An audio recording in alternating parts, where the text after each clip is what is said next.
सत्यनारायण व्रत कथा तृतीय अध्याय। सूत जी बोले, हे श्रेष्ठ मुनियों, अब आगे की कथा कहता हूँ। पहले समय में उल्का मुख नाम का एक बुद्धिमान राजा था। वह सत्यवक्ता और जितेंद्रिय था। प्रतिदिन देव स्थानों पर जाता तथा गरीबों को धन देकर उनके कष्ट दूर करता था। उसकी पत्नी कमल के समान मुख वाली और सती साध्वी थी। भद्रशिला नदी के तट पर उन दोनों ने श्री सत्यनारायण भगवान का व्रत किया। उस समय वहाँ एक साधु नामक वैश्य आया। उसके पास व्यापार के लिए बहुत सा धन था। राजा को व्रत करते हुए देखकर वह विनय के साथ पूछने लगा, हे राजन, भक्ति युक्त चित्त से यह आप क्या कर रहे हैं? मेरी सुनने की इच्छा है, सो आप यह मुझसे बताइए।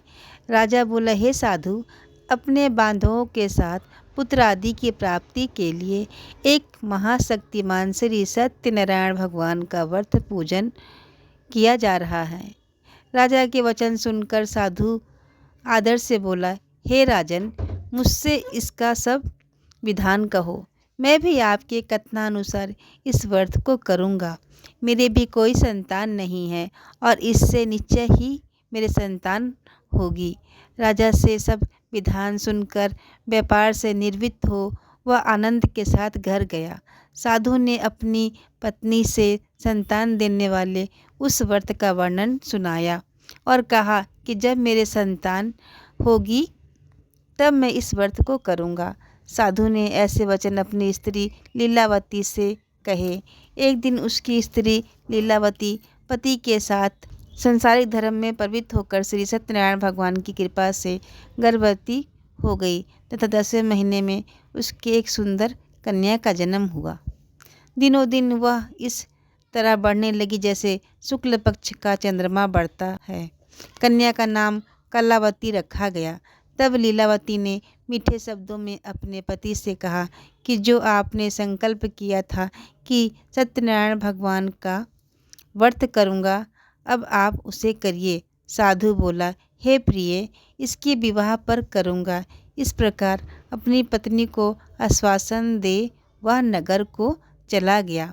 कलावती प्रीतिगृह में वृद्धि को प्राप्त हो गई। साधु ने जब नगर में सखियों के साथ अपनी पुत्री को देखा तो तुरंत ही दूत को बुलाकर कहा कि पुत्री के लिए कोई सुयोग्य वर देखकर लाओ। साधु की आज्ञा पाकर दूत कंचन नगर पहुंचा और वहां पर खोज और देखभाल कर लड़की के लिए सुयोग्य वाणिक पुत्र को ले आया।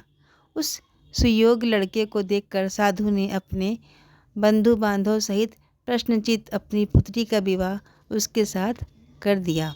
किंतु दुर्भाग्य से विवाह के समय भी उस व्रत को करना भूल गया। तब श्री भगवान क्रोधित हो गए और श्राप दिया कि तुम्हें दारुण दुख प्राप्त होगा। अपने कार्य में कुशल साधु बनिया जमाता सहित समुद्र के समीप स्थित होकर रतनसारपुर नगर में गया और वहाँ दोनों ससुर जमाई चंद्रकेतु राजा के उस नगर में व्यापार करने लगे। एक बार भगवान श्री सत्यनारायण की माया से प्रेरित होकर कोई चोर राजा का धन चुराकर भागा जा रहा था। किंतु राजा के दूतों को आता देखकर चोर ने घबराकर भागते हुए राजा के धन को वहीं चुपचाप रख दिया जहां वे ससुर जमाई ठहरे हुए थे। जब दूतों ने उस साधु वैश्य के पास राजा के धन को रखा देखा तो दोनों को बांधकर राजा के पास ले गए। प्रसन्नता से दौड़ते हुए राजा के समीप जाकर बोले, यह दो चोर हम पकड़ लाए हैं, देखकर आज्ञा दें। तब राजा की आज्ञा से उनको कठिन कारावास में डाल दिया और उनका धन छीन लिया। श्री सत्यनारायण भगवान के श्राप द्वारा उनकी पत्नी भी घर पर बहुत दुखी हुई और घर पर जो धन रखा था चोर चुरा कर ले गए।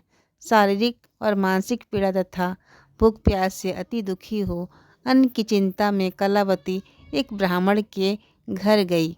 वहाँ उसने श्री सत्यनारायण भगवान का व्रत होते देखा। फिर कथा सुनी तथा प्रसाद ग्रहण कर रात को घर आई। माता ने कलावती से कहा, हे पुत्री, अब तक कहाँ रही? वह तेरे मन में क्या है? कलावती बोली, हे माता, मैंने एक ब्राह्मण के घर श्री सत्यनारायण भगवान का व्रत देखा है। कन्या के वचन सुनकर लीलावती भगवान के पूजन की तैयारी करने लगी। लीलावती ने परिवार और बंधुओं सहित श्री सत्यनारायण भगवान का व्रत पूजन किया और वर मांगा कि मेरे पति और दामाद शीघ्र आ जाएं। साथ ही प्रार्थना की कि हम सबका अपराध क्षमा करो। श्री सत्यनारायण भगवान इस व्रत से संतुष्ट हो गए और राजा चंद्रकेतु को स्वप्न में दर्शन देकर कहा, हे राजन, दोनों वैश्यों को प्रातः ही छोड़ दो और उनका सब धन जो तुमने ग्रहण किया है दे दो, नहीं तो मैं तेरा धन, राज्य, पुत्र आदि नष्ट कर दूंगा। राजा से ऐसा वचन कहकर भगवान अंतर ध्यान हो गए। प्रातःकाल राजा चंद्रकेतु ने सभा में अपना स्वप्न सुनाया। फिर दोनों वाणिक पुत्रों को कैद से मुक्त कर दिया। सभा में बुलाया। दोनों ने आते ही राजा को नमस्कार किया। राजा मीठे वचन से बोला, हे महानुभावों, भाग्यवश ऐसा कठिन दुख तुम्हें प्राप्त हुआ है, अब तुम्हें कोई भय नहीं। ऐसा कहकर राजा ने उनको नए नए वस्त्र आभूषण पहनाए तथा उनका जितना धन लिया था उससे दुगना धन देकर आदर से विदा किया। दोनों वैश्य अपने घर को चल दिए। इति श्री सत्यनारायण व्रत कथा का 3य अध्याय संपूर्ण। श्रीमन्नारायण नारायण नारायण, भजमन नारायण नारायण नारायण। श्री सत्यनारायण भगवान की जय।